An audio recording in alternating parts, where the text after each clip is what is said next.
Isang panel ang binuo ni Ombudsman Conchita Carpio Morales para mag-imbestiga sa bilyong-bilyong piso umanong pork barrel scam kung saan sangkot ang ilang mambabatas. Bubuuin ng panel ng 6 na graft investigator na makikipagtulungan sa NBI. Nagdesisyon ng Ombudsman na tutukan ang usapin kasunod ng pagsiwalat ng isang Ben-Hur Lui na aabot sa 10 bilyong piso na punta umano sa mga pekeng non-government organizations ng dati niyang boss na si Janet Lim Napoles. Dahil dito, plano ng ilang kongresista na maghain ng panukalang batas para maibasura na ang pork barrel dahil pinagmumulan nito ng korupsyon. Pero tutol dito si House Speaker Sonny Belmonte.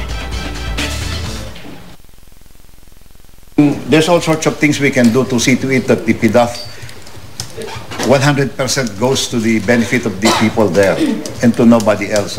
I'm for 100% scrutiny of how the PDAFs are used. Ito'y patunay na ang pork na ay isang source of graft and abuse. But yan ang challenge kay President Aquino. Do not include pork in your 2014 budget and of course the next budget.